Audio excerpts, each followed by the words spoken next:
All right, next we have Ginger Davis, who's with Hamilton County Soil and Water Conservation District in Indiana, which I learned last night. Thanks. A lot of Hamilton counties out there. Oh yeah. Good afternoon, thanks for having me. You guys ready? All right, so I typically do conservation plans for natural resources for our community, our county in Indiana.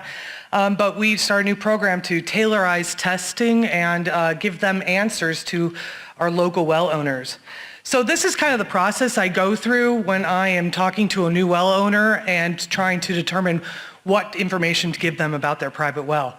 The goals is very important. So the goals of what they're trying to do with that water is going to determine what kind of recommendations and what kind of tests I suggest they have.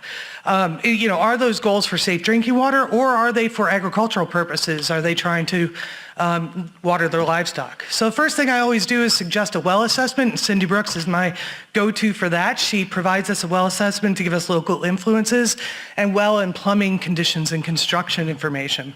I found that the well assessments are really, really valuable when we're talking to the owners about their historical knowledge of what's gone on in that area. Their information of what happened 50 years ago a lot of times influences what we suggest and recommend. So the whole point is to determine what kind of risk these individuals are at based on their local influences. So we use some of the assessments like from Oregon State to determine what risk level people are at. And we also provide this if they don't want to do the in-home assessment. I can't express enough how much working with partners has been a big part of this project and how we use that partnership to determine what we should be recommending and where we need to go with that. Health department and local well drillers have been a big help. So here's where I come in. Gathering information. I feel like I'm back in college, right? USGS has some pesticide data that's estimated county by county. I use that to determine what the local pesticides are, spill records, all that kind of research.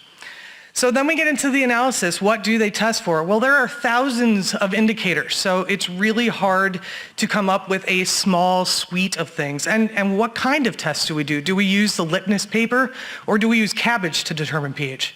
All right, just kidding.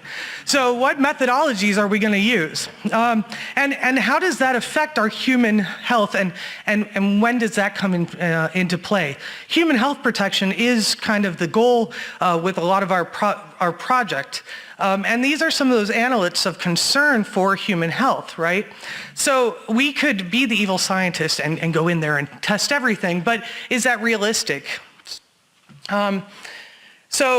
In Indiana, at least, we do not have any requirements for private well drinkers, right? But there's 88 standards out there from EPA, 15 of those being the secondary for cosmetic effects and other technical plumbing and that sort of thing. So we're trying to balance between what types of tests to suggest. The advanced one, looking at the pros and cons. Advanced being more baseline, but would help people further in the area. But a lot of people, financial consideration is important, and so that tiered approach. So we recommend testing with a bunch of disclaimers. Based on the tiered approach, a lot of times because of budgetary concerns, but also indicating what risk people are at for those different options, and suggesting add-ons as things come back. So here's kind of a report of our tailored test program that we provide. This is just a template. It doesn't have very much information at this point in this one. But it does give why are we concerned, what should we test for, and where you can go from there. So here's where I become the interpreter, right? So we get those test results in, and I tell them, I use the words concern. This is where we have a concern about your test results and what next steps you can take to address those concerns.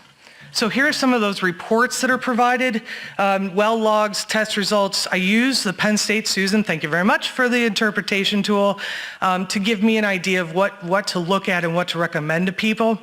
I also make recommendations for educational purposes of yearly follow-up, analyzing risk based on currents. Arsenic's been brought up a lot, right? Redox reactions really determine a lot about arsenic. So if it gets dry, suddenly you're in a different environment. Anyway, so I also do recommend treatment, and I'm going to use Pierce's tool now.